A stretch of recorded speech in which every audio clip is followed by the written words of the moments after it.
મિત્રો મરસીમાં કુકડ આવે છે અને કપાસમાંય કુકડ આવે છે અને કપાસમાં ધોળી મસરી પણ આવે છે મિત્રો.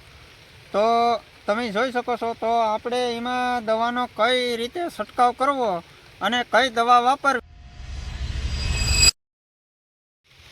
નમસ્તે ખેડૂત મિત્રો, આપણી યુટ્યુબ ચેનલમાં તમારું હાર્દિક સ્વાગત છે. તો હવે આપણે આવ્યા છે કપાસમાં. તો ખેડૂત મિત્રો, આપણે કપાસની વસાળે એકારે મગફળી છે અને કપાસની વસાળે મરસી પણ છે મિત્રો. તમે જોઈ શકો છો, આ છે મરસી અમારી અને કપાસ પણ છે મિત્રો. હાલો તો મિત્રો, આપણે કુકડ માટે કઈ દવાનો છંટકાવ કરવો પડે છે મરસીમાં અથવા કપાસમાં, તો તમે જોઈ શકો છો. આ સિલિકોન દવા કરીને આવે છે. તો આપણે સિલિકોનનો છંટકાવ કરીએ એટલે અથવા કપાસ અથવા મરસી અથવા બકાલામાં પણ ચાલે છે સિલિકોન. આપણે વાવેતર કર્યું હોય, સોળાફળી હોય અથવા ગવાર હોય, બધીમાં કુકડ આવે છે મિત્રો. તો આપણે સિલિકોનનો છંટકાવ કરી શકીએ છીએ અને સફેદ મચ્છરી મારવા માટે આપણે બીજી દવાનો છંટકાવ કરી શકીએ છીએ. તો આપણે બીજી દવા પણ તમને બતાવીએ છીએ. તો મિત્રો, સફેદ મચ્છરી માટે આપણે લઈને આવીએ છીએ ટાટા મનિક. અને સફેદ મચ્છરી આપણે કપાસમાં વધારે આવે છે, તો તેના માટે ટાટા મનિક તમે છાંટો છો તો એનું રિઝલ્ટ પણ આવે છે. અને બીજી પણ આપણે દવા લઈ આવ્યા છે ટાટા મનિક સાથે અથવા ગમે એ દવા સાથે તમે નાખી શકો છો. તો મિત્રો, આપણે બતાવવામાં આવે છે. મિત્રો, આ તમે જોઈ શકો છો અને સ્ટીકર કહેવામાં આવે છે. આપણે ચોમાસાનું વાતાવરણ હોય છે મિત્રો, તો તમે એ સ્ટીકર નાખી શકો છો.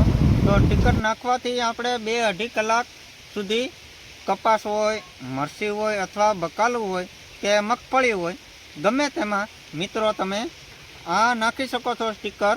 તો એનાથી મિત્રો આપણે 2-2.5 કલાક લગી વરસાદ હોય છે તો મિત્રો દવા ધોવાઈ શકે એમ નથી. તો આ સ્ટીકરનો ઉપયોગ તમારે કરવો જરૂરી છે મિત્રો. ખેડૂત મિત્રોને આપણે ચોમાસામાં ગમે એમાં મગફળીમાં તમે દવા છાંટતા હોય, કપાસમાં છાંટતા હોય અથવા બકાલામાં છાંટતા હોય, ગમે એ વસ્તુમાં તમે દવા છાંટતા હોય, આપણે ટીકરનો ઉપયોગ તો કરવો પડે છે મિત્રો. તો ટીકર આપણે મતલબમાં સસ્તું જ મળે છે મિત્રો. તો તમે એ લઈ શકો છો અને દવામાં નાખી પણ શકો છો મિત્રો. તો આપણે કપાસમાં દવા છાંટી છે અને મરસીમાં પણ છાંટી છે. મરસી વસાળે છે તો મરસીમાં દવા છાંટવી પડે છે. તો આ સિલિકોન આવે છે, દવાનું નામ છે સિલિકોન. આ સ્પેશિયલ મરસી માટે અને કપાસ માટે, કુકડ માટે આવે છે. તો આ એક પોપમાં 20 ml નાખવાનું આવે છે સિલિકોન. તમે જોઈ શકો છો મિત્રો, આ અમારી દવાની બાટલી.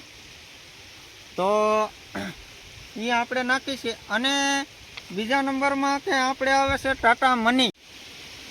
ટાટા મનિકના મિત્રો આપણે 10 પોપ કરવામાં આવે છે. તમે ડોલમાં આપણે માપ રાખવાનો અથવા ગ્લાસ હોય, તમારી પાસે કોઈ એવું ડબલું હોય તો ડબલું આ 10 પોપ કરવામાં આવે છે. તો ડબલું ડોલમાં પાણી ભરીને નાખવાનું. 10 ડબલા પાણી નાખવામાં આવે છે. અને પછી એમાંથી આ પાવડર આવે છે. તો પાવડર ડોલમાં નાખી દેવાનો અને એને સારી રીતે મિક્સ કરવાનો. તો મિત્રો, એ પણ તમે કરી શકો. અને મિત્રો, તમારે 10 પોપ થાય, કદાચને વીઘાસનો કપા હોય તો એમાં 3 પોપ પણ થાય અને 4 પંપ થાય.